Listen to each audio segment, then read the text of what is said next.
الله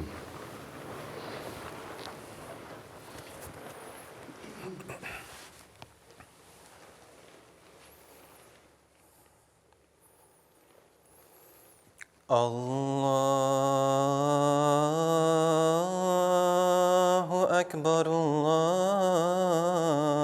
الله أكبر.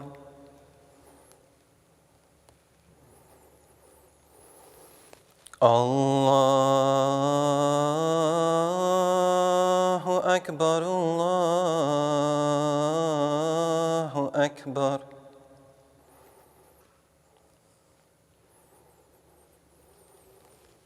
أشهد أن لا إله إلا الله.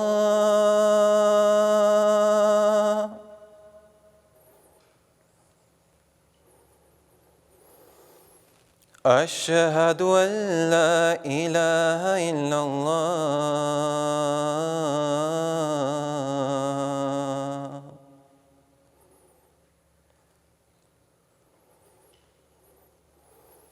أشهد أن محمدًا رسول الله.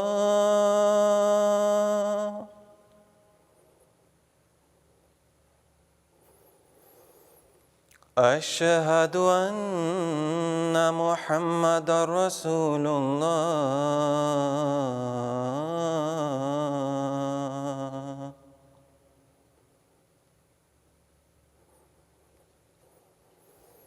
حي على الصلاة.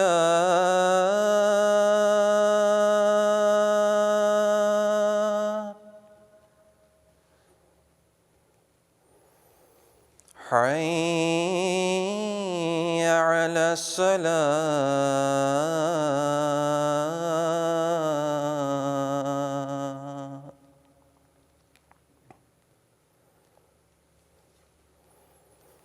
حي على الفلاح.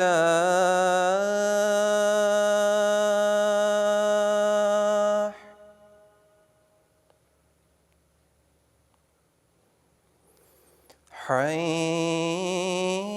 على الفلاح.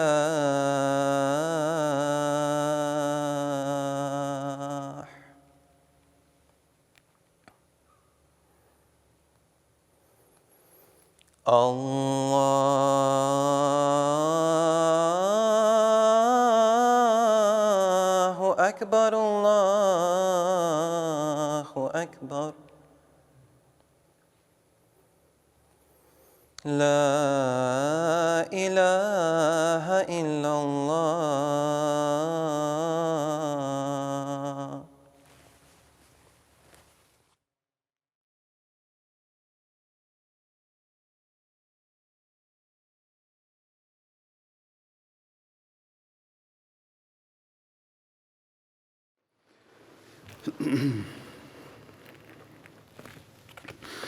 السلام علیکم ورحمۃ اللہ.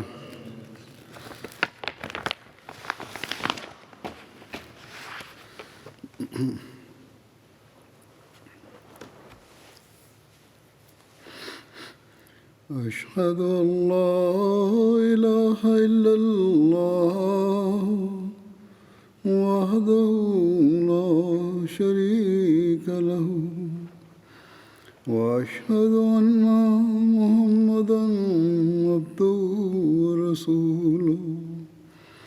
أما بعد فأعوذ بالله من الشيطان الرجيم. بسم الله الرحمن الرحيم. الحمد لله رب العالمين الرحمن الرحيم مالك يوم الدين. إياك نعبد وإياك نستعين. اهدنا الصراط المستقيم صراط الذين أنعمت عليهم غير المغضوب عليهم ولا الضالين.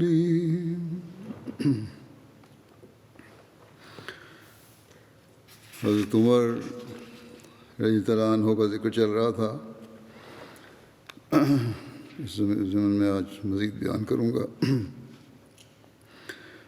زید بن اسلم سے روایت ہے کہ ان کے والد نے بیان کیا کہ میں ایک دفعہ حضرت عمر بن خطاب کے ساتھ حرہ واقم کی طرف گیا. یہ دو حروں کے درمیان جگہ ہے. حرہ سیاہ پتھریلی زمین کو کہتے ہیں. مدینہ کے مشرقی جانب حرہ واقع ہے جس کو حرہ بنو قریظہ بھی کہتے ہیں.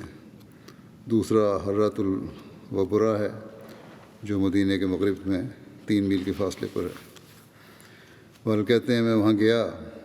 جب ہم سرار مقام پر پہنچے تو ایک جگہ آگ روشن تھی. سرار بھی مدینہ سے 3 میل کے فاصلے پر ہے. حضرت عمر نے فرمایا اے اسلم،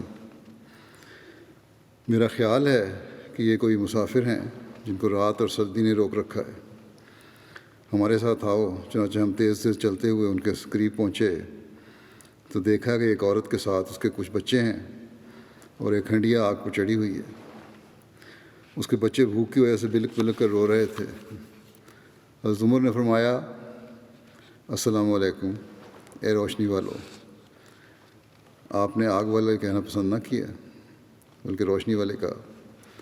اس خاتون نے وعلیکم السلام کہا. آپ نے فرمایا کیا میں قریب آ سکتا ہوں؟ اس عورت نے کہا خیر سے آؤ ورنہ واپس لوٹ جاؤ.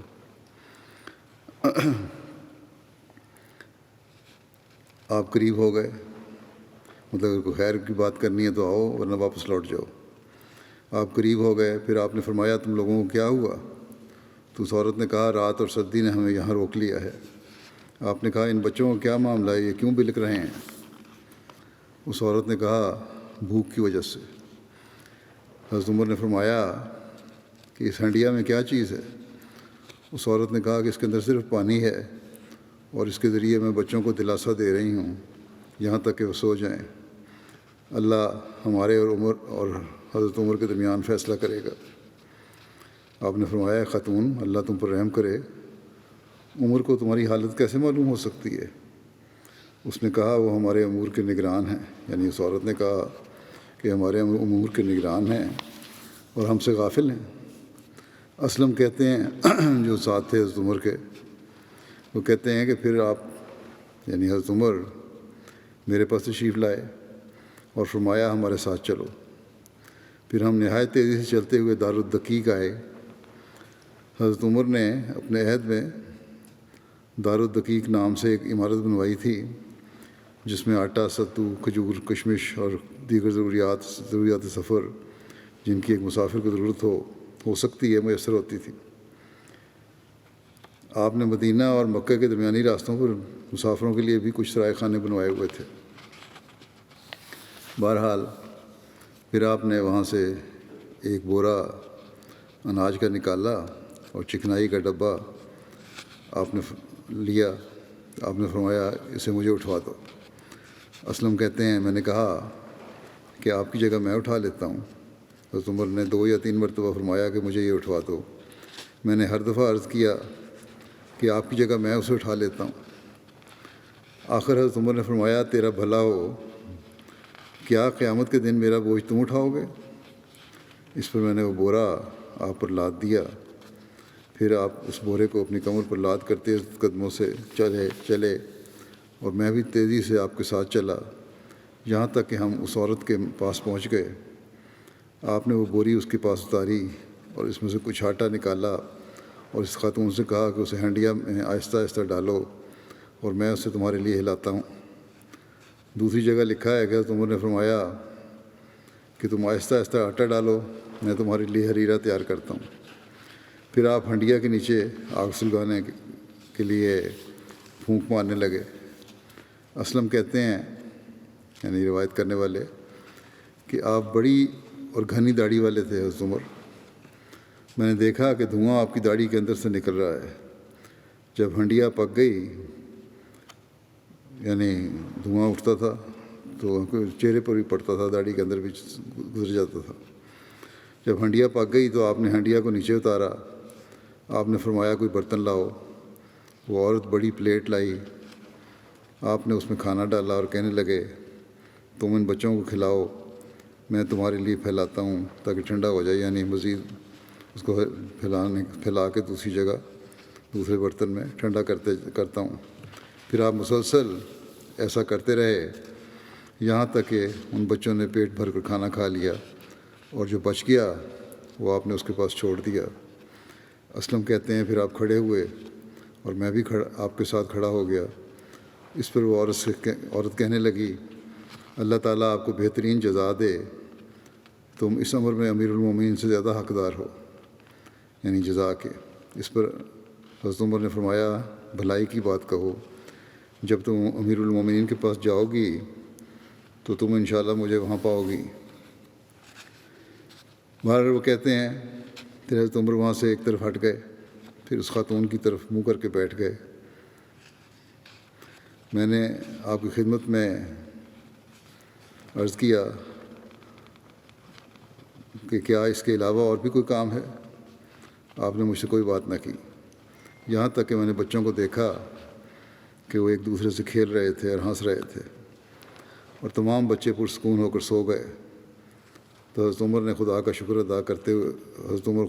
ادا کرتے ہوئے کھڑے ہوئے اور میری طرف متوجہ ہو کر فرمایا اے اسلم، بھوک کی وجہ سے بچے جاگ رہے تھے اور رو رہے تھے، میں نے پسند کیا کہ میں یہاں سے اس وقت تک نہ جاؤں جب تک میں ان کی اس آرام کی حالت کو نہ دیکھ لوں جو میں نے ابھی دیکھی ہے۔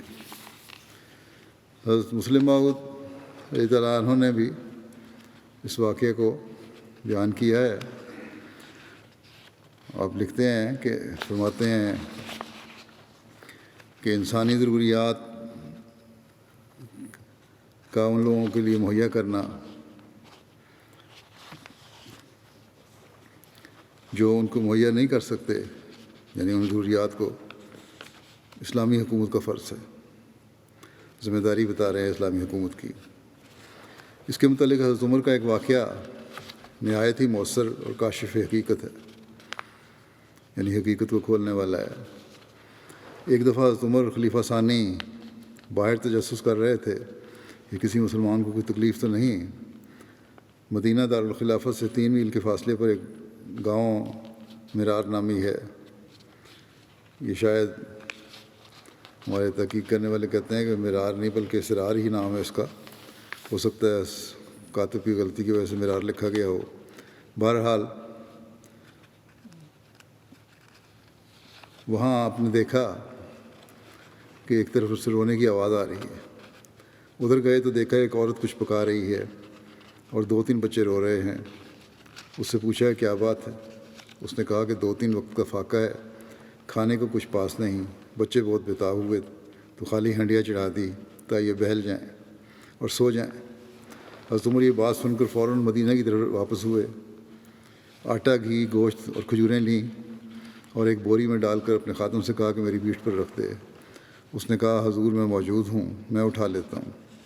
آپ نے جواب دیا بے شک تم اس کو تو اٹھا کر لے چلو گے، مگر قیامت کے دن میرا بوجھ کون اٹھائے گا؟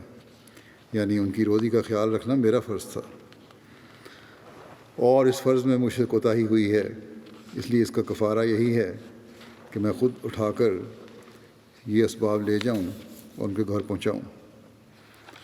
مسلم موعود لکھتے ہیں ضرورت مندوں کو جو وظائف دیے جاتے ہیں اس سے یہ کہ اس واقعے سے کوئی یہ مطلب نہ لے کہ یہ سستی پیدا کرنے کے لیے ہر ضرورت مند کو وظیفہ دینا ہے۔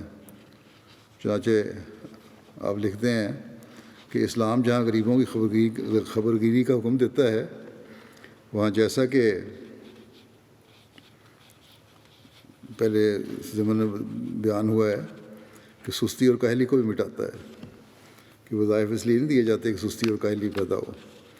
ان وظائف کی یہ غرض نہ تھی کہ لوگ کام چھوڑ کر بیٹھیں، بلکہ صرف مجبوروں کو یہ وظائف دیے جاتے تھے، ورنہ سوال سے لوگوں کو روکا جاتا تھا۔ حضرت عمر مانگنے والوں کو مانگنے سے روکنے کے لیے بھی بہت سخت اقدام کیا کرتے تھے۔ یہی نہیں کہ صرف بھوک دیکھ لیا تو کھانا کھلا دیا، کوئی مانگنے آیا تو اس کو دے دیا، بلکہ مانگنے والا اگر صحت مند ہے تو آپ بڑا سخت قدم اٹھایا کرتے تھے۔ ایک دفعہ حضرت عمر نے ایک سائل کو دیکھا، اس کی جھولی آٹے سے بھری ہوئی تھی، مانگ رہا تھا، آٹا اس کی جھولی میں پڑا ہوا تھا۔ آپ نے اس سے آٹا لے کر اونٹوں کے آگے ڈال دیا، جھولی خالی کر دی اس کی، اور فرمایا کہ اب مانگ۔ اس طرح یہ ثابت ہے کہ سوالیوں کو کام کرنے پر مجبور کیا جاتا تھا۔ یعنی تم اچھے والے انسان ہو، تمہارا مانگنے سے کیا کام ہے؟ محنت کرو، کماؤ اور کھاؤ۔ اور یہ سبق دیا کہ دوبارہ مانگو گے تو دوبارہ تمہارے سے یہی سلوک ہوگا کہ تمہارے سے چھین کے جانوروں کے آگے ڈال دیا جائے گا۔ اکثر مانگنے والے یہ ایک مثال دے کر اس پر زور دیتے ہیں کہ دیکھو حضرت عمر کس طرح خیال رکھتے تھے، لیکن مانگنے سے جس سختی سے اسلام نے روکا ہے اس کو نہیں دیکھتے، اور اس پر بھی حضرت عمر کا حضرت صلی اللہ علیہ وسلم کا عمل بھی ہے، اور حضرت عمر نے پھر اس کو جاری کیا، اس کو نہیں دیکھتے۔ پھر اس واقعے کو ایک اور جگہ بیان فرماتے ہوئے حضرت عمر نے حضرت مسلم موعود نے یوں بیان فرمایا کہ حضرت عمر کو دیکھ لو، ان کے روب اور دبدبہ سے ایک طرف دنیا کے بڑے بڑے بادشاہ کانپتے تھے، کیسر و کسریٰ کی حکومتیں تک لرزہ براندام تھیں، مگر دوسری طرف اندھیری رات میں ایک بدوی عورت کے بچوں کو بھوکا دیکھ کر عمر جیسا عظیم المرتبت انسان تلملا اٹھا، اور وہ اپنی پیٹھ پر آٹے کی بوری لاد کر اور گھی کا ڈبہ اپنے ہاتھ میں اٹھا کر ان کے پاس پہنچا، اور اس وقت تک واپس نہیں لوٹا جب تک کہ اس نے اپنے ہاتھ سے کھانا پکا کر ان بچوں کو نہ کھلا لیا اور اطمینان سے سو نہ گئے۔ پھر حضرت عمر کے آزاد کردہ غلام، یہی جن کا پہلے بھی ذکر ہوا ہے، اسلم، یہ کہتے ہیں کہ مدینے میں تاجروں کا ایک قافلہ آیا اور ان لوگوں نے عیدگاہ میں قیام کیا۔ حضرت عمر نے حضرت عبد الرحمن بن عوف سے فرمایا، کیا تم پسند کرتے ہو کہ ہم رات کے وقت ان کا پہرا دیں؟ انہوں نے عرض کیا، جی ہاں۔ چنانچہ آپ دونوں ساری رات ان کی حفاظت کرتے رہے اور عبادت کرتے رہے۔ حضرت عمر نے ایک بچے کے رونے کی آواز سنی تو آپ اس طرف گئے اور اس کی ماں سے کہا، اللہ تعالیٰ کا خوف کرو اور اپنے بچے کا اچھی طرح خیال رکھو۔ یہ کہہ کر آپ واپسی تشریف لے آئے۔ آپ نے پھر اس کے رونے کی آواز سنی، یعنی واپس اس جگہ جہاں آپ حفاظت کے لیے بیٹھے ہوئے تھے سامان کی، اب واپس تشریف لے آئے۔ پھر اس کے رونے کی آواز سنی، اب دوبارہ اس کی ماں کی طرف گئے اور اس کو پھر پہلی بات کی طرح کہا اور اپنی جگہ واپس تشریف لے آئے۔ جب رات کا آخری وقت ہوا اور بچے کے رونے کی آواز سنی تو آپ اس کی ماں کے پاس تشریف لائے اور فرمایا، تیرا بھلا ہو، تو بہت لاپرواہ ماں ہے، مجھے کیا ہے کہ میں دیکھتا ہوں کہ ساری رات رونے کی وجہ سے تمہارا بچہ بے چین رہا۔ اس نے کہا، اس عورت نے کہا کہ اے اللہ کے بندے، میں اس کو دودھ کے علاوہ دوسری خوراک کی طرف مائل کر رہی ہوں، لیکن وہ انکار کر دیتا ہے، بچہ کہتا ہے دودھ ہی دو مجھے۔ آپ نے پوچھا وہ کیوں؟ اس عورت نے کہا، کیونکہ حضرت عمر انہی بچوں کا وظیفہ مقرر کرتے ہیں جن کا دودھ چھڑا دیا گیا ہو۔ آپ نے پوچھا تمہارے اس بچے کی عمر کتنی ہے؟ اس عورت نے کہا، اتنے اور اتنے ماہ۔ حضرت عمر نے فرمایا، تیرا بھلا ہو، دودھ چھڑانے میں اتنی جلدی نہ کر۔ پھر جب آپ نے لوگوں کو فجر کی نماز پڑھائی تو آپ کے رونے کی وجہ سے قرات لوگوں پر واضح نہیں ہو رہی تھی۔ حضرت عمر نے اپنے آپ سے کہا، عمر کا برا ہو، اس نے کتنے ہی مسلمانوں کے بچوں کا خون کر دیا۔ پھر آپ نے منادی کرنے والے کو حکم دیا تو اس نے اعلان کیا کہ اپنے بچوں کو دودھ چھڑوانے میں جلدی نہ کرو، ہم اسلام میں یعنی جو بھی بچہ ہے اب ہر پیدا ہونے والے بچے کا وظیفہ مقرر کرتے ہیں، اور حضرت عمر نے سارے ممالک میں حکم بھجوا دیا۔ اس واقعے کو حضرت مسلم موعود رضی اللہ عنہ بھی اپنے انداز میں بیان فرمایا ہے کہ حضرت عمر نے شروع میں دودھ پیتے بچوں کے لیے کوئی وظیفہ مقرر نہیں کیا تھا، لیکن بعد میں دودھ پیتے بچوں کا حق تسلیم کر لیا اور حکم دیا کہ ان کا حصہ ان کی ماؤں کو دیا جائے۔ پہلے حضرت عمر یہ سمجھتے تھے کہ جب تک بچہ دودھ پیتا ہے وہ قوم کے وجود میں حصہ نہیں لیتا، اس کی ذمہ داری اس کی ماں پر ہے، پبلک پر نہیں ہے کہ بیت المال سے اس کو خرچ دیا جائے۔ لیکن ایک دفعہ حضرت عمر سیر کے لیے باہر تشریف لے گئے، شہر سے باہر ایک قافلہ بدمیوں کا اترا ہوا تھا۔ حضرت عمر نے ایک خیمے سے بچے کی رونے کی آواز سنی، بچہ چیخ رہا تھا اور ماں تھپک تھپک کر سلانے کی کوشش کر رہی تھی۔ جب کچھ مدت تک تھپکی دینے کے باوجود بچہ چپ نہ ہوا تو ماں نے بچے کو تھپڑ مار کر کہا، رو عمر کی جان کو۔ حضرت عمر حیران ہوئے کہ اس بات سے میرا کیا تعلق ہے۔ حضرت عمر نے اس عورت سے خیمے میں داخل ہونے کی اجازت لی اور اندر جا کر اس عورت سے پوچھا، بی بی کیا بات ہے؟ چونکہ وہ حضرت عمر کو پہچانتی نہ تھی اس لیے کہنے لگی، بات کیا ہے؟ عمر نے سب کے گزارے مقرر کیے ہیں، لیکن اس کو یہ معلوم نہیں کہ دودھ پیتے بچوں کے لیے بھی غذا کی ضرورت ہے۔ اب میرے پاس دودھ پورا نہیں اور میں نے اس کا دودھ چھڑا دیا ہے تا اس کا وظیفہ مقرر ہو جائے۔ حضرت عمر اسی وقت واپس آئے اور آپ نے خزانے سے آٹے کی بوری نکلوائی اور خود اٹھا کر چلنے لگے۔ وہ آدمی جو خزانے پر مقرر تھا وہ آگے بڑھے کہ ہم اٹھا کر لے چلتے ہیں۔ حضرت عمر نے ان سے کہا، تم چھوڑ دو، میں خود اٹھا کر لے جاؤں گا۔ قیامت کے دن جب مجھے کوڑے لگیں گے تو کیا میری جگہ تم جواب دو گے؟ پتہ نہیں کہ اس طرح میرے ذریعے کتنے بچے مر گئے۔ اس کے بعد حضرت عمر نے یہ حکم دیا کہ دودھ پیتے بچوں کا بھی وظیفہ مقرر کیا جائے۔ حضرت مسیح موعود علیہ السلام فرماتے ہیں کہ حدیث میں عمار بن خزیمہ سے روایت ہے کہ حضرت عمر نے میرے باپ کو فرمایا کہ تجھے کس چیز نے اپنی زمین میں درخت لگانے سے منع کیا ہے؟ تو میرے باپ نے کہا، وہ آگے مزید درخت نہیں لگا رہا تھا، اپنے باغ کو بڑھا نہیں رہا تھا، یا جو خراب پودے تھے ان کی جگہ نئے پودے نہیں لگا رہا تھا۔ تو میرے باپ نے جواب دیا کہ میں بوڑھا ہو چکا ہوں، کل مر جاؤں گا، مجھے کیا فائدہ ہے اس کا؟ بس اس کو حضرت عمر نے فرمایا کہ تجھ پر ضرور ہے کہ درخت لگائے، یہ کوئی دلیل نہیں ہے، یہ لازمی طور پہ تم نے درخت لگانے ہیں۔ پھر میں نے کہتے ہیں دیکھا حضرت عمر کو کہ خود میرے باپ کے ساتھ مل کر ہماری زمین میں درخت لگاتے تھے۔ حضرت مسیح علیہ السلام نے یہ واقعہ سستی اور کسل مندی سے بچنے کے ضمن میں بھی بیان فرمایا ہے، اور یہ بھی کہ پچھلی نسل کے پودوں کے پھل تم کھا رہے ہو، لگائے ہوئے پودے، تو اگلی نسل کے لیے بھی چھوڑ کے جاؤ۔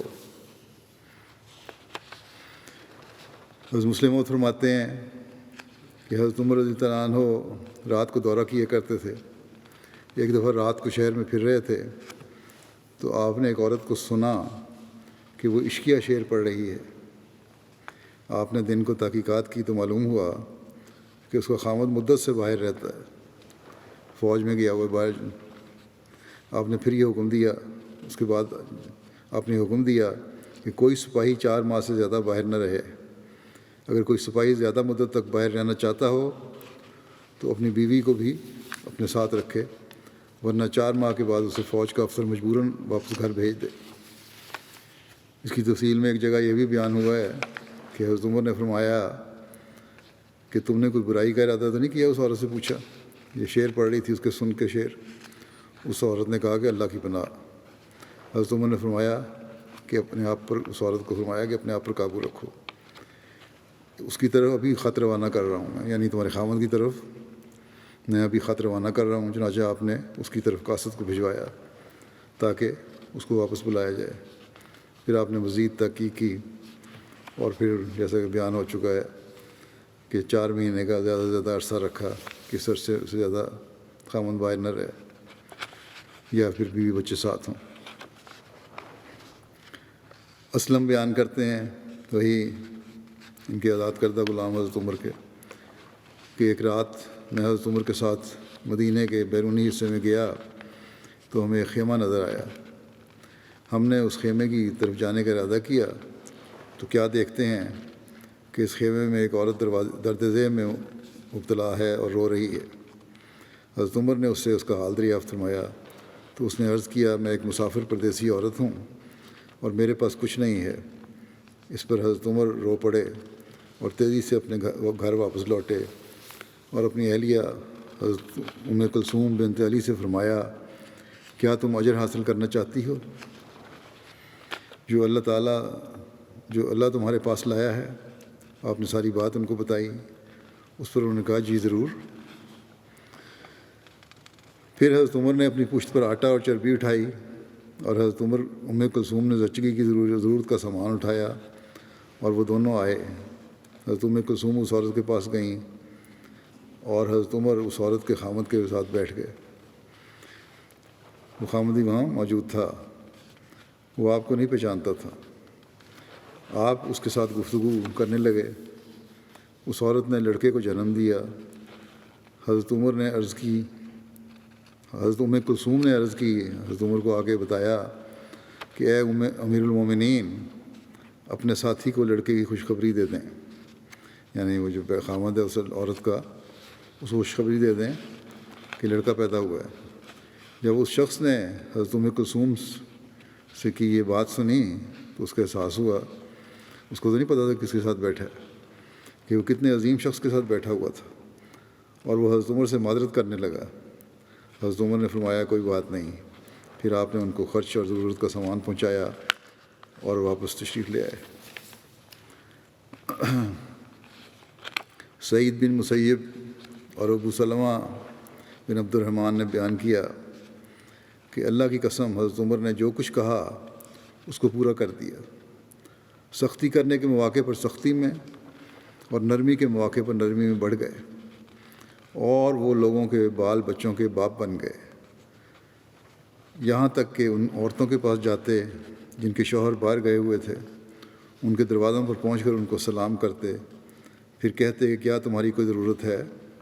جب تم کوئی ضرورت کی چیز منگوانا چاہو تو میں وہ چیز تمہیں بازار سے خرید کر لا دوں۔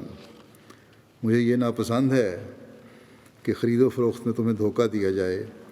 تو وہ عورتیں آپ کے ساتھ اپنی بچیوں کو بھیج دیتی تھیں یا بچوں کو بھی۔ آپ بازار میں اس طرح جاتے کہ آپ کے پیچھے لوگوں کی بچیاں اور بچے اتنے ہوتے کہ ان کا شمار مشکل ہوتا۔ پھر آپ ہر ایک کے لیے ان کی ضرورت کی چیزیں خریدتے، اور جن عورتوں کا کوئی بچہ نہ ہوتا تو اس کے لیے خود خریداری کرتے۔ جب کسی لشکر میں سے کوئی ایلچی آتا تو اس سے ان عورتوں کے شوہروں کے خطوط لے کر خود ان کو پہنچاتے اور ان سے فرماتے کہ تمہارے شوہر اللہ کی راہ میں گئے ہوئے ہیں اور تم رسول اللہ صلی اللہ علیہ وسلم کے شہر میں ہو۔ اگر تمہارے پاس کوئی ہے جو یہ خط پڑھ سکے تو ٹھیک ہے، ورنہ دروازے کے قریب کھڑی ہو جاؤ تاکہ میں تمہیں پڑھ کر سنا دوں۔ پھر فرماتے کہ ہمارا ایلچی یہاں سے فلاں فلاں دن جائے گا، تم خط لکھ دینا تاکہ ہم تمہارے خطوط بھیج دیں۔ پھر سب عورتوں کے ہاں خطوط کے لیے کاغذ اور دواتیں لے کر جاتے، پھر ان میں سے جو خط لکھ دیتی اس کو خط لیتے، اور جو نہ لکھ سکتی تو فرماتے کہ یہ کاغذ اور دوات ہے، تم دروازے کے قریب آ جاؤ اور مجھے لکھواؤ۔ اس طرح آپ ایک ایک دروازے پر جاتے اور ان کے شوہروں کو ان کی طرف سے خطوط لکھتے، پھر ان خطوط کو بھیج دیتے۔ حضرت علی بیان فرماتے ہیں کہ میں نے دیکھا کہ حضرت عمر اونٹ کا پالان کندھے پر رکھے ہوئے ابتا کی طرف تیزی سے جا رہے تھے۔ یہ بھی مکے اور منا کے قریب ایک جگہ کا نام ہے، ابتا۔ تو میں نے کہا، حضرت علی کہتے ہیں، میں نے کہا اے امیر المومنین کہاں جا رہے ہیں؟ تو آپ نے فرمایا صدقے کا ایک اونٹ بھاگ گیا ہے، میں اس کو تلاش کرنے جا رہا ہوں۔ میں نے حضرت عمر سے کہا، عرض کیا کہ آپ نے اپنے بعد آنے والے خلفاء کے لیے ایسی راہیں متعین کر دی ہیں کہ جن پر چلنا آسان نہیں ہے، ایسی باتیں آپ کر رہے ہیں۔ حضرت عمر نے فرمایا، اے ابو الحسن مجھے ملامت نہ کرو، اس کی قسم ہے جس نے محمد کو نبوت کے ساتھ مبعوث کیا، اگر بکری کا بچہ بھی دریائے فرات کے کنارے ضائع ہو گیا تو قیامت کے دن عمر کا اس پر مواخذہ ہوگا۔ حضرت مسلم موعود بیان فرماتے ہیں کہ حضرت عمر کے زمانے میں ایک مسلمان ایسی حالت میں چلے آ رہے تھے کہ انہوں نے گردن نیچے ڈالی ہوئی تھی، یعنی ایک مسلمان شخص تھا جو نیچے گردن جھکائے ہوئے چلا آ رہا تھا۔ حضرت عمر نے کو صدمہ پہنچا ہوگا، کوئی تکلیف پہنچی ہوگی، اس وجہ سے پریشان تھا ہوگا، نیچے گردن ڈالی ہوئی تھی۔ حضرت عمر نے اس کی ٹھوڑی پر مکہ مارا اور کہا کہ اسلام کی فتوحات کا زمانہ ہے اور تم اپنی گردن جھکائے پھر رہے ہو، یعنی یہ زمانہ ہے، اسلام کی فتوحات ہو رہی ہیں، اگر تمہیں کوئی تھوڑی سی تکلیف پہنچی بھی ہے تو اس کی وجہ سے تم نے اپنا سر نیچے کر لیا ہے، نیچے گردن جھکا کے چل رہی ہے، کوئی طریقہ نہیں ہے۔ خدا تعالیٰ نے اس وقت اسلام کو حکومت دی ہے، دنیا جو چاہے کہے، اگر تم تو یقین رکھتے ہو کہ اسلام کو فتح ہوگی، اگر تم یقین رکھتے ہو کہ اسلام کو فتح ہوگی تو پھر رونا کیا ہے؟ پھر چھوٹی چھوٹی باتوں پہ رونے کی ضرورت نہیں ہے، اور یا کوئی ایک جگہ سے کوئی مسلمانوں کو بھی کہیں تکلیف پہنچی ہے تو کوئی رونے کی بات نہیں ہے، پریشان ہونے کی۔ یہ بات حضرت مسلم موعود نے قادیان سے ہجرت کے بعد اس زمانے میں بیان فرمائی تھی، اور فرمایا کہ ایک مومن کو یہ نہیں دیکھنا چاہیے کہ اس نے کیا کھویا ہے، اگر کوئی چیز ضائع بھی ہو گئی ہے، نقصان بھی تھوڑا ہو گیا ہے، تو یہ نہیں دیکھنا چاہیے کیا کھویا ہے، بلکہ یہ دیکھنا چاہیے کہ کس کے لیے کھویا ہے۔ اگر خدا تعالیٰ کے لیے اور اسلام کی ترقی کے لیے کوئی چیز ضائع ہوئی ہے، کوئی نکل گئی ہاتھ سے، تو پھر اللہ تعالیٰ بہترین اجر دے گا، عارضی نقصانوں پر پریشان ہونے کی ضرورت نہیں ہوتی۔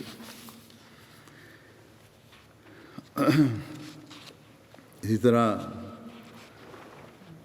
حضرت مسلم اور حضرت عمر کا ایک مشہور واقعہ اس طرح بیان فرماتے ہیں، جس کے نتیجے میں آپ لکھتے ہیں کہ گو حضرت عمر کو تکلیف بھی اٹھانی پڑی، مگر آپ نے اس تکلیف کی کوئی پرواہ نہیں کی اور وہ مساوات قائم کی جو اسلام دنیا میں قائم کرنا چاہتا ہے۔ وہ واقعہ یہ ہے کہ جبلہ بن اہم ایک بہت بڑے عیسائی قبیلے کا سردار تھا۔ جب شام کی طرف مسلمانوں نے حملے شروع کیے تو یہ اپنے قبیلے سمیت مسلمان ہو گیا اور حج کے لیے چل پڑا۔ حج میں ایک جگہ بہت بڑا ہجوم تھا، اتفاقاً کسی مسلمان کا پاؤں اس کے پاؤں پر پڑ گیا۔ بعض روایتوں میں ہے کہ اس کا پاؤں اس کے جبے کے دامن پر پڑ گیا۔ چونکہ وہ اپنے آپ کو ایک بادشاہ سمجھتا تھا اور خیال کرتا تھا کہ میری قوم کے 60,000 آدمی میرے تابع فرمان ہیں، بلکہ بعض تاریخوں میں سے پتہ چلتا ہے کہ 60,000 محض اس کے سپاہیوں کی تعداد تھی۔ بہرحال جب ایک ننگ دھڑنگ مسلمان کا پیر اس کے پیر پر آ پڑا تو اس نے غصے میں آ کر زور سے اسے تھپڑ مار دیا اور کہا، تو میری حد تک کرتا ہے، تو جانتا نہیں کہ میں کون ہوں؟ تو یہ ادب سے پیچھے ہٹنا چاہیے تھا، تو انہیں گستاخانہ طور پر میرے پاؤں پر اپنا پاؤں رکھ دیا۔ وہ مسلمان تو تھپڑ کھا کر خاموش ہو رہا، مگر ایک اور مسلمان بول پڑا کہ تجھے پتہ ہے کہ جس مذہب میں تو داخل ہوا ہے وہ اسلام ہے، اور اسلام میں چھوٹے بڑے کا کوئی امتیاز نہیں، بالخصوص اس گھر میں، یعنی خانہ کعبہ کے جب تم طواف کر رہے ہو، امیر اور غریب میں کوئی فرق نہیں سمجھا جاتا۔ اس نے کہا، میں اس کی پرواہ نہیں کرتا۔ اس مسلمان نے کہا کہ عمر کے پاس تمہاری شکایت ہو گئی تو وہ اس مسلمان کا بدلہ تم سے لیں گے۔ جبلہ بن اہم نے جب سنا تو آگ بگولا ہو گیا اور کہنے لگا کہ کیا کوئی شخص ہے جو جبلہ بن اہم کے منہ پر تھپڑ مارے؟ اس نے کہا کہ کسی اور کا تو مجھے پتہ نہیں، مگر عمر تو ایسے ہی ہیں۔ یہ سن کر اس نے جلدی سے طواف کیا اور سیدھا حضرت عمر کی مجلس میں پہنچا اور پوچھا کہ اگر کوئی بڑا آدمی کسی چھوٹے آدمی کو تھپڑ مار دے تو آپ کیا کیا کرتے ہیں، کیا کیا کرتے ہیں؟ انہوں نے فرمایا کہ یہی کرتے ہیں کہ اس کے منہ پر اس چھوٹے شخص سے تھپڑ مرواتے ہیں۔ وہ کہنے لگا کہ آپ میرا مطلب سمجھے نہیں، میرا مطلب یہ ہے کہ اگر کوئی بہت بڑا آدمی تھپڑ مار دے تو پھر آپ کیا کیا کرتے ہیں؟ آپ نے فرمایا اسلام میں چھوٹے بڑے کا کوئی امتیاز نہیں ہے۔ پھر آپ نے کہا، جبلہ تم ہی تو یہ غلطی نہیں کر بیٹھے؟ اس پر اس نے جھوٹ بول دیا اور کہا کہ میں نے کسی کو تھپڑ نہیں مارا، میں نے تو صرف ایک بات پوچھی ہے۔ مگر وہ اسی وقت مجلس سے اٹھا اور اپنے ساتھیوں کو لے کر اپنے ملک کی طرف بھاگ گیا اور اپنی قوم سمیت مرتد ہو گیا اور مسلمانوں کے خلاف رومی جنگ میں شامل ہوا، لیکن حضرت عمر نے اس کی پرواہ نہیں کی۔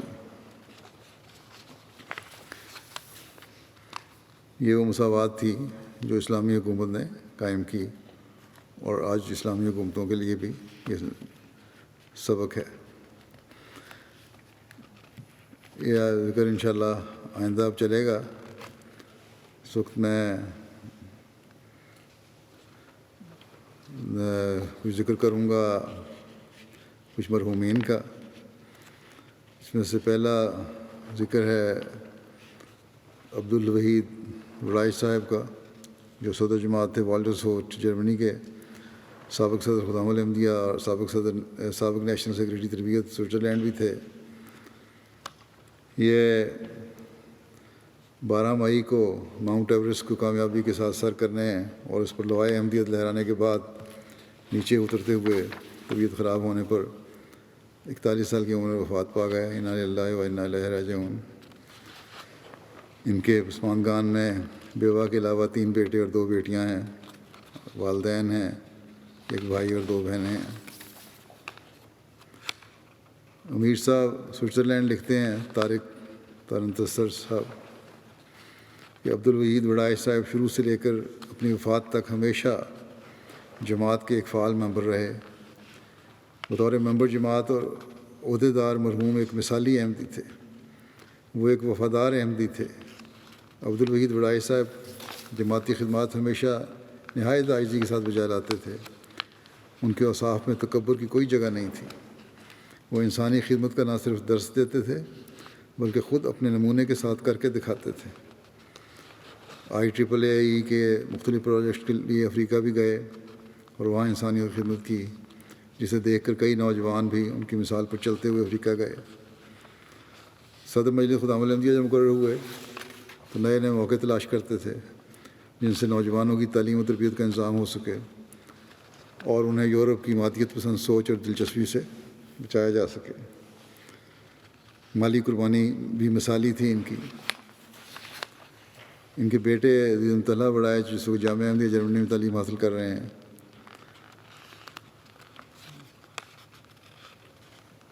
اور یہی امیر صاحب لکھتے ہیں کہ تربیت بھی بڑی اچھی کی، اور اسی کا نتیجہ ہے کہ جامعہ میں پڑھ رہا ہے ان کا بچہ۔ اختصار کے ساتھ اگر کہا جائے تو عبدالوحید وڑائی صاحب مرحوم حقوق اللہ اور حقوق العباد ادا کرنے والے ایک مثالی احمدی تھے۔ غیر از جماعت احباب نے بھی ان کی وفات پر افسوس کا اظہار کیا۔ مسٹر اسٹیفن لارچ لکھتے ہیں کہ وحید وڑائی صاحب کے ساتھ کئی سال سوئس کام کمپنی میں کام کیا۔ یہ سوئٹزرلینڈ کی سب سے بڑی ٹیلی کمیونیکیشن کمپنی ہے، اور تقریباً 1 سال ان کے ساتھ ان کی ٹیم میں کام کرتا رہا ہوں۔ میں ان کی صرف ان کی فیلڈ میں قابلیت کی وجہ سے قدر نہیں کرتا تھا، بلکہ خاص طور پر ان کے طرز عمل کی وجہ سے۔ وحید وڑائی صاحب ہمیشہ خوش اخلاقی سے پیش آتے۔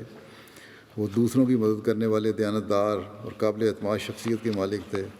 مجھے ان سے کام سے ہٹ کر بھی گفتگو کرنا بہت پسند تھا۔ ربی صاحب لکھتے ہیں کہ موصوف نہایت اعلیٰ اوصاف کے مالک تھے، خلافت سے عشق تھا، باقاعدگی سے نماز جمعہ مسجد میں ادا کرتے اور باقی نمازیں بھی مسجد میں ادا کرنے کی کوشش کرتے، تہجد گزار تھے۔ نیشنل سیکریٹری مال ہیں ان کے، رضوان صاحب کہتے ہیں کہ مائیکروسافٹ کمپنی کی سوئٹزرلینڈ برانچ میں سافٹ ویئر انجینئر کے طور پر جاب کر رہے تھے، تو ایک دفعہ مجھے کہنے لگے کہ مائیکروسافٹ سوئٹزرلینڈ کی برانچ ختم کر کے سلیکان ویلی لے جا رہے ہیں، اور انہوں نے مجھے آفر دی ہے کہ ہمارے ساتھ چلیں، وہ ساری سہولتیں مہیا ہوں گی اور تنخواہ بھی بڑھ جائے گی، اور سوئٹزرلینڈ سے آپ کا سامان ہوا ہم سب کچھ ہم منتقل کریں گے۔ تو آپ نے بتایا کہ میں نے انہیں انکار کر دیا، کیونکہ میرے ذمہ یہاں جماعتی خدمات ہیں، ان کو چھوڑنا نہیں چاہتا میں کہ میں یہاں سے انکار کر دوں اور چلا جاؤں گا۔ پھر اس کے بعد کچھ دنوں کے بعد ہم نے بتایا کہ اللہ تعالیٰ کی فضل سے اس برانچ کو سوئٹزرلینڈ کی بڑی کمپنی سوئس کام نے خرید لیا ہے، اور کہنے لگے کہ وہ تو مجھے وہاں لے جا رہے تھے لیکن اللہ تعالیٰ نے یہاں انتظام کر دیا، اور نہ صرف یہاں بلکہ اللہ کا ایسا فضل ہوا ہے کہ میری جو یہاں تنخواہ ہے وہ اپنے باس سے بھی زیادہ ہے۔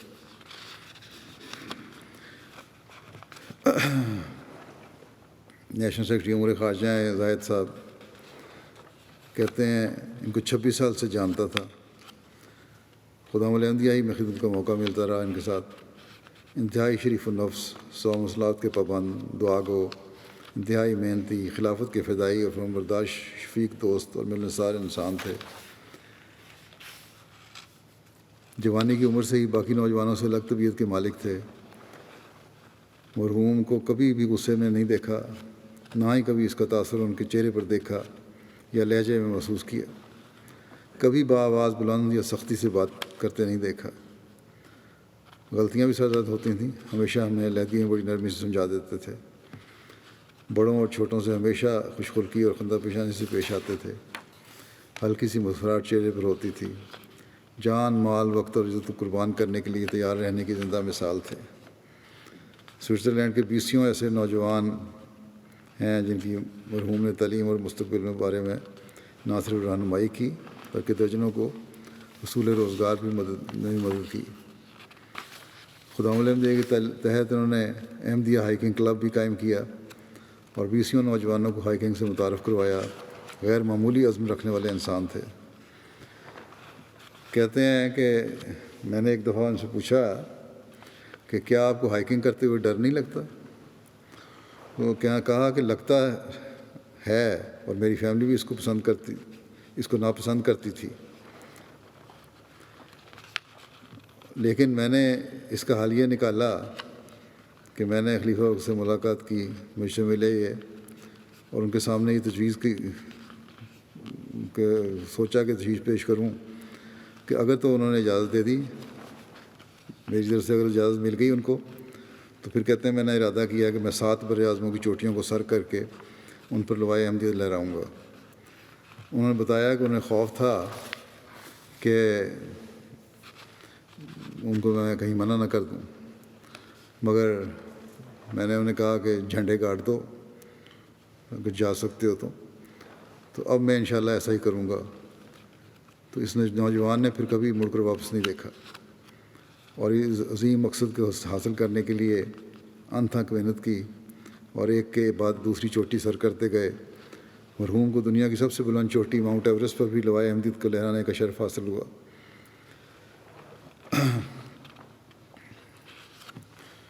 یہ لکھنے والے لکھتے ہیں کہ خاکسار کوئی علم تو نہیں کہ ان کی موت شہادت کھلائی جا سکتی ہے، نہیں، لیکن اپنے مشاہدے سے کہہ سکتا ہوں کہ مرحوم میں وہ جذبہ ایمان تھا جو ایسے نیک لوگوں کو ہی حاصل ہوتا ہے جو شہادت کے طلبگار ہوں۔ لیکن میرے خیال میں یقیناً ایک نیک مقصد اور جذبے کے ساتھ انہوں نے اسلام اور احمدیت اور خدا تعالیٰ کی توحید کا پیغام پہنچانے کی کوشش کی ہے اور اس میں کامیاب بھی ہوئے، اور اس مقصد کے سفر میں اللہ تعالیٰ کے حضور بھی حاصل ہوئے۔ تو انہوں نے یقیناً شہادت کا درجہ پایا ہوگا۔ اللہ تعالیٰ سے دعا بھی ہے کہ اللہ تعالیٰ انہیں شہادت کا درجہ عطا فرمائے، شہداء میں شمار فرمائے۔ ان کے والد محترم خادم حسین وڈائی صاحب نے بتایا کہ ہمیں نظر آ رہا تھا کہ ہمارا یہ بیٹا آگے بڑھتا جا رہا ہے اور ایک پہاڑ کے بعد دوسرے پہاڑ پر چڑھ رہا ہے، اس نے بھی پیچھے مڑ کر نہیں دیکھا۔ میرے دوست میرے سے پوچھا کرتے تھے کہ آپ ان کو روکتے کیوں نہیں ہیں، یہ بہت خطرناک شوق ہے۔ میں جواب دیا کرتا تھا کہ میرے روکنے سے بھی یہ نہیں رکے گا، کیونکہ اس کے اندر ایک جذبہ ہے کہ میں نے جماعت کا جھنڈا دنیا کی ہر اونچی جگہ پر لہرانا ہے اور اللہ تعالیٰ کی توحید کا پیغام پہنچانا ہے۔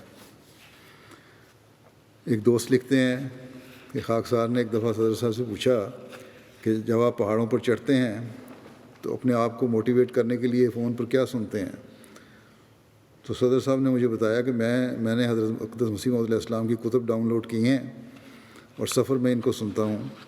اس طرح کہتے ہیں میں نے صدر صاحب سے ایک مرتبہ پوچھا کہ اتنی اونچائی پر اور ٹھنڈ میں اپنی عبادت کس طرح کرتے ہیں؟ تو انہوں نے کہا کہ مربی صاحب، مجھے پہاڑوں پر عبادت کرنے کا بہت مزہ آتا ہے۔ میرے دل میں خیال گزرتا ہے کہ اللہ تعالیٰ کے انبیاء بھی پہاڑوں پر گوشہ نشینی میں دنیا کے شور سے دور جا کر عبادت کیا کرتے تھے۔ عبدالوحید راج صاحب نے کہتے ہیں مجھے بتایا ایک مرتبہ ایک سفر کا واقعہ سنایا کہ آپ کے دنالی پہاڑ پر جو کہ نارتھ الاسکا میں ہے اور دنیا کا سب سے ٹھنڈا پہاڑ ہے، اس پر چڑھنے کے دوران آپ کی شہادت کی انگلی جم گئی، جو فریز ہو جاتی ہیں۔ جب آپ نے ڈاکٹر کو زخم دکھایا، زخم ہو گیا، تو ڈاکٹر نے کہا کہ بالکل جم گئی تھی، بالکل ایک حصہ ہی نہیں رہا تھا جسم کا۔ اس نے کہا کہ اس کو ہمیں کاٹنا پڑے گا فوری طور پہ، یہ بیکار ہو گئی ہے۔ صدر صاحب نے جواب دیا کہ یہ شہادت کی انگلی ہے، اس کے ساتھ ہم نماز میں اللہ تعالیٰ کی وحدانیت کی گواہی دیتے ہیں، میں اس انگلی کو ہرگز نہیں کٹواؤں گا۔ اس کے بعد اللہ تعالیٰ نے فضل فرمایا اور پھر ایسا ہوا کہ دعاؤں سے وہ انگلی مکمل طور پر ٹھیک ہو گئی۔ اللہ تعالیٰ ان کے بچوں کو بھی ان کی نیکیاں جاری رکھنے کی توفیق عطا فرمائے۔ جو ان کی خوبیاں لوگوں نے بیان کی ہیں اور میں نے بھی دیکھی ہیں، ان میں انہیں وہ اس سے بہت بڑھ کر ان خوبیوں میں تھے۔ خلافت کے ہر حکم پر لبیک کہنے والے، صرف باتیں کرنے والے نہیں بلکہ وفا اور اخلاص سے میں بڑے ہوئے تھے اور بڑھتے چلے جانے کی کوشش کرتے تھے۔ ایسے لوگوں میں سے تھے جن کے جانے سے خلا پیدا ہو جاتا ہے۔ بہرحال جیسا کہ میں نے کہا، اللہ تعالیٰ کے دین اور اس کی وحدانیت کا جھنڈا ہر اونچی جگہ پر گاڑنا ان کا مقصد تھا، جس میں وہ کامیاب ہوئے۔ اللہ تعالیٰ ان سے مغفرت اور رحم کا سلوک فرمائے، ان کے درجات بلند فرمائے۔ دوسرا ذکر ہے محترمہ امت النور صاحبہ کا، جو ڈاکٹر عبدالمالک شمیم صاحب کی اہلیہ تھیں اور صاحبزادی امت الرشید بیگم اور میاں عبدالرحیم صاحب کی بیٹی تھیں۔ یہ 15 جون کو ان کی وفات ہوئی ہے واشنگٹن میں۔ انا للہ و انا الیہ راجعون۔ خدا کے فضل سے موسیہ تھیں۔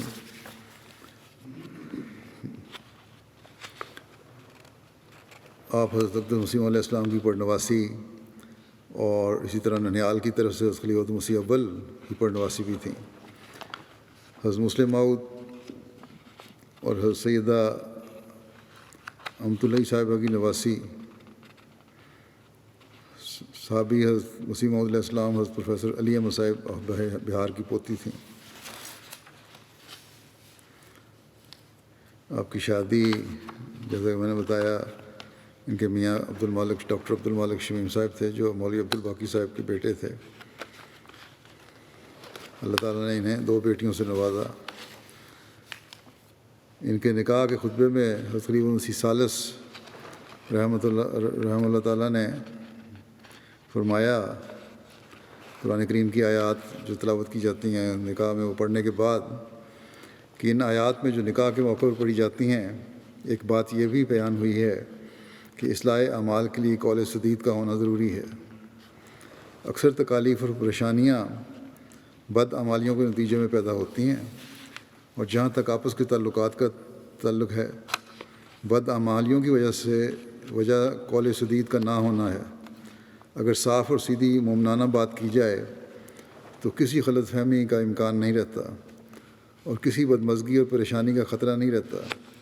اللہ تعالیٰ ہم سبھی کو اعمال صالحہ بجا لانے کی توفیق عطا کرے اور ہم سب کے اعمال کی اصلاح کے سامان پیدا کرے، اور ہمیں قول سدید کی ایسی عادت ہو جائے کہ یہ چیز ہمارے لیے ایک طرح امتیاز بن جائے۔ پھر اس کے ساتھ ان کے ساتھ اور بھی نکاح ہوئے تھے، 5-6 اور تھے۔ ان کے بارے میں آپ نے فرمایا کہ ایک نکاح تو رشتے کے لحاظ سے ان کے نکاح کے بارے میں، اور پیار کے تعلق کے نتیجے میں میری اپنی بچی کا ہے۔ یہ بچی میاں عبدالرحیم صاحب اور میری چھوٹی ہمشیرہ امت الرشید بیگم کی بچی امت النور ہے، جن کا نکاح ڈاکٹر عبدالمالک شمیم کے ساتھ، جو مولوی عبدالباقی صاحب کے بیٹے ہیں، سے ہو رہا ہے۔ پھر آپ نے فرمایا کہ اللہ تعالیٰ سے دعا ہے کہ اس رشتے کو بھی اور بقیہ 5 رشتوں کو بھی اللہ تعالیٰ اپنی رحمت سے بہت سی خوشیوں کا وارث بنائے۔ پھر آپ نے کہا کہ ہر 2 افراد کے لیے بھی اور احمدیت کے لیے بھی اصل نیت تو اسلام کی بھلائی کی ہونی چاہیے۔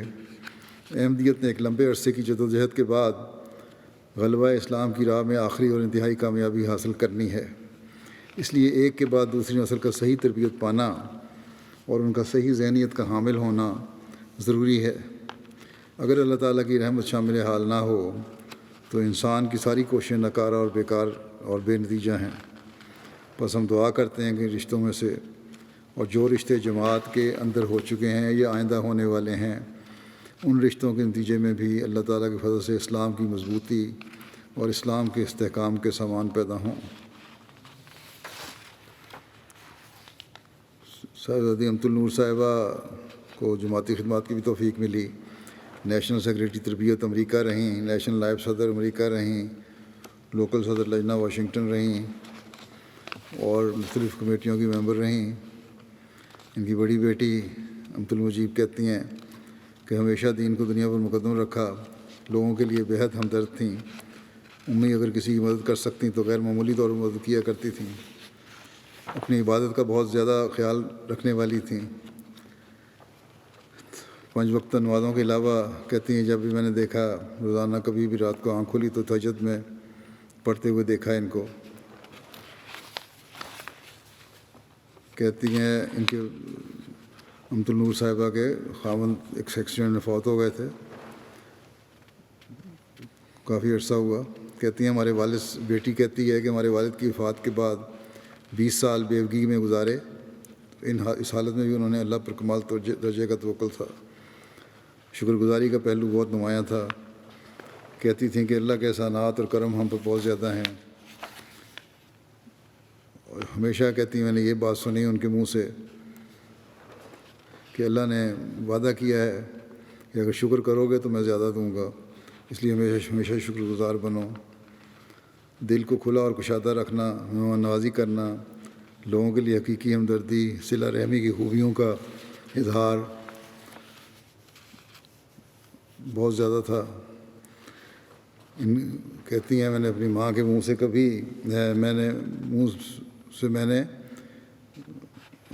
سے میں نے بے شمار دفعہ حضرت مسیح علیہ السلام کا یہ جملہ سنا ہے کہ صلہ رحمی یہ نہیں ہے کہ کوئی تم سے صلہ رحمی کرے تو تم صلہ رحمی کرو۔ صلہ رحمی یہ ہے کہ تم سے قطع رحمی کرے اور تم اس سے صلہ رحمی کرو۔ اپنے ہر رشتے اور تعلق میں نے اس میں یہ خوبی دیکھی ہے جو ہر کسی میں خوبی ڈھونڈتی تھی۔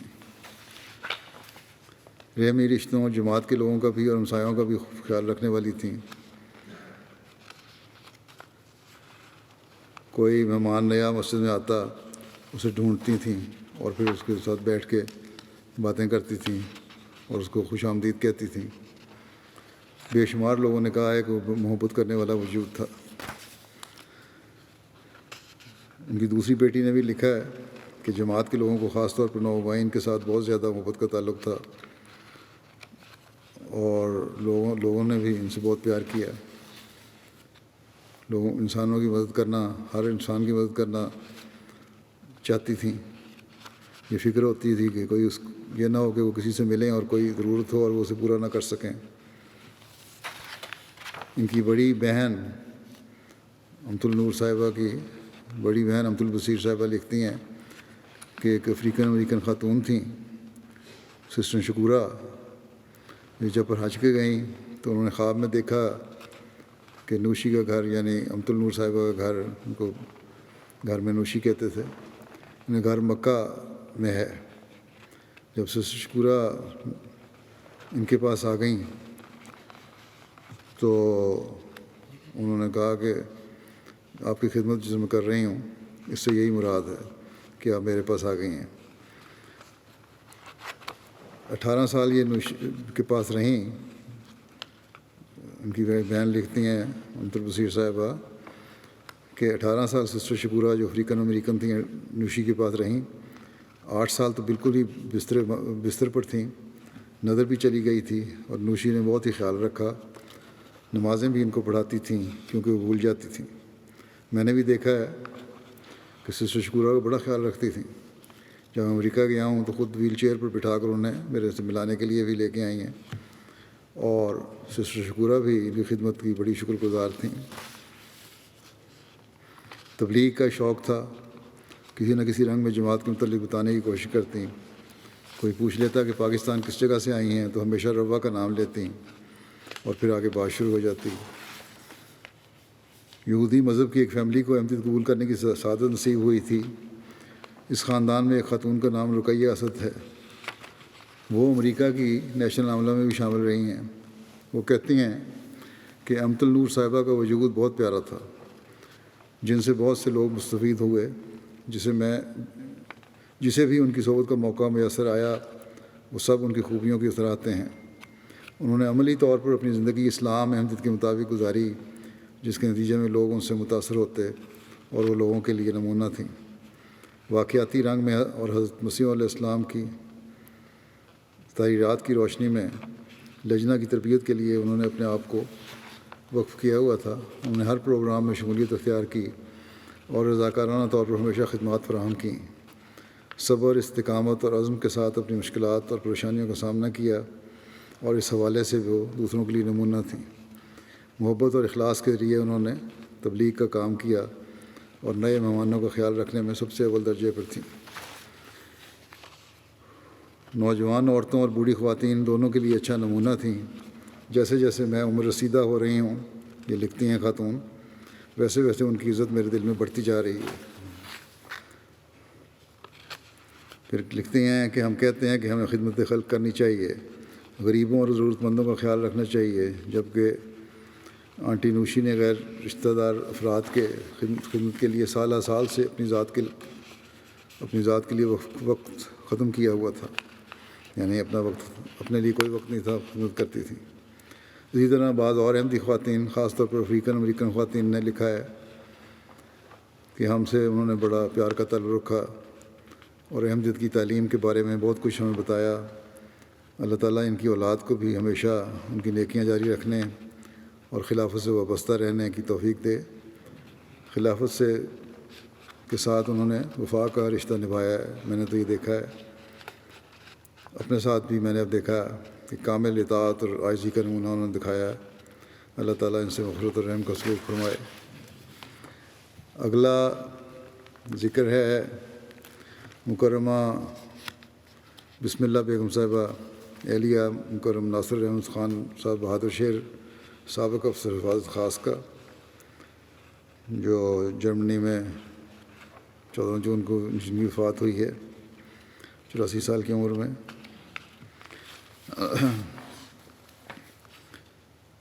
ان کے خاندان میں احمدیت ان کے والد حضرت چودھری مظہر الحق خان صاحب کاٹگڑی کے ذریعے آئی تھی۔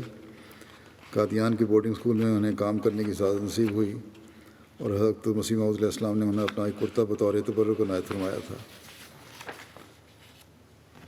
ان کے 5 بیٹیاں اور 2 بیٹے ہیں۔ ایک ان کے بیٹے محمود احمد صاحب مربی سلسلہ اور مشری انچارج ہیں فجی میں، امیر جماعت بھی ہیں۔ یہ لکھتے ہیں محمود احمد صاحب، جو ہمارے مشنری مبلغ ہیں، کہ والد محترم کی وفات کے بعد زمینوں سے جو بھی رقم آتی تھی سب سے پہلے اس میں سے چندہ ادا کرتی تھیں۔ والد صاحب کی پینشن کی رقم جمع کرتی اور کسی استعمال میں نہ لاتی۔ ان پیسوں سے طاہر آباد جنوبی میں مسجد بنوائی۔ انہوں نے ہمیں ہمیشہ یہی نصیحت کی کہ خلافت کے دامن کو پکڑے رکھنا۔ پھر لکھتے ہیں کہ والد صاحب کی وفات کے بعد ہم سب کو ماں اور باپ دونوں کی محبت دی اور کبھی بھی ہمیں والد کی کمی کا احساس نہ ہونے دیا۔ اس وقت جامعہ احمدیہ کے پہلے سال میں تھا، مجھے اکثر کہا کرتی تھیں کہ تم دین کے سپاہی ہو، تم نے دین کی خاطر وقف کیا ہے، جہاں خلیفہ وقت کھڑا کر دے وہیں کھڑے ہو جانا۔ اور آخر تک اسی بات کو دہراتی رہیں۔ ابتدا میں لکھتے ہیں کہ ابتدا میں ہمارے گاؤں سے صرف والد صاحب ہی روا آ کر آباد ہوئے، اس لیے ہمارے تمام عزیز و اقارب اکثر گاؤں سے روا آتے رہتے تھے۔ ان نے قیامت دعام کا بڑی خندہ پیشانی سے انتظام کیا کرتی اور سفید پوشی کے ساتھ اپنی ہمت سے بڑھ کر مہمان نوازی کرتی تھیں۔ ہمسایوں کے حقوق کا خیال رکھنا آپ کو بخوبی آتا تھا۔ میرے کلاس فیلوز کو بھی ہمیشہ اپنے بچوں کی طرح سمجھا۔ اکثر کہتے ہیں کہ جو ہاسٹل میں رہنے والے بچے ہیں جو باہر کے آئے ہوئے ملکوں سے، ان کو گھر لے آیا کرو تاکہ ان کا جامعہ میں دل لگا رہے۔ اکثر کہتی ہیں والدہ محترمہ کی شفقت اکثر جامعہ کے طلباء کو ملتی رہی، جسے کئی مربیان گواہ ہیں۔ اس ماں کی شفقت میں پاکستان کے علاوہ انڈونیشیا اور افریقن ممالک کے طلباء بھی شامل ہیں۔ کہتے ہیں کہ ان کے پاس جتنے پیسے ہوتے وہ بانٹ دیتی تھیں یا چندہ میں دے دیتی تھیں، اور کسی میں ہمت نہ تھی کہ ان سے کہہ سکے کچھ اپنے پاس بھی رکھیں۔ مربی صاحب ان کے جنازے میں میدان عمل میں ہونے کی وجہ سے، جیسے بتایا فجی میں مشرق انچارج امیر ہیں، شریک نہیں ہو سکے۔ اللہ تعالیٰ انہیں بھی صبر اور سکون عطا فرمائے، اور ان کی باقی اولاد کو بھی صبر عطا فرمائے، اور ان کی نیکیوں کو جاری رکھنے کی توفیق عطا فرمائے۔ مرحومہ سے مغفرت و رحم کا سلوک فرمائے۔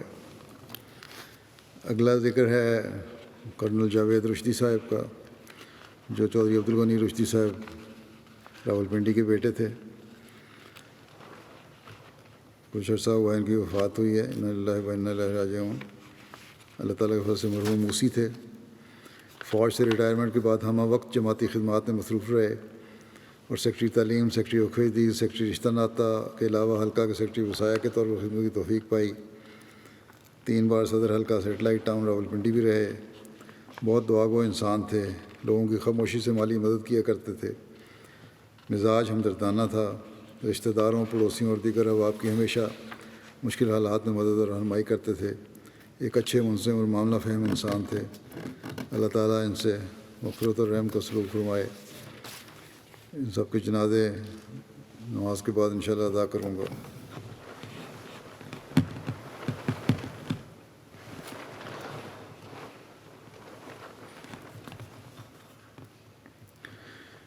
الحمد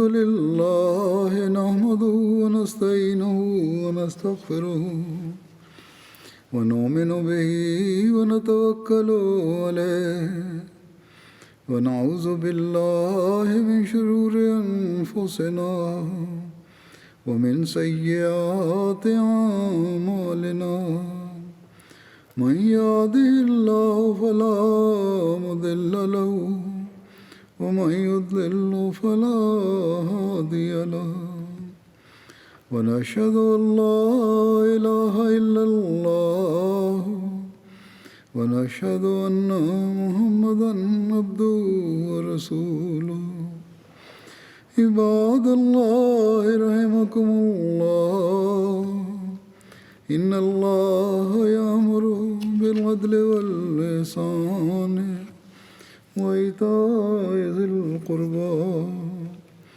وينهى عن الفحشاء والمنكر والبغي يعظكم لعلكم تذكرون اذكروا الله يذكركم وادعوه يستجب لكم ولذكر الله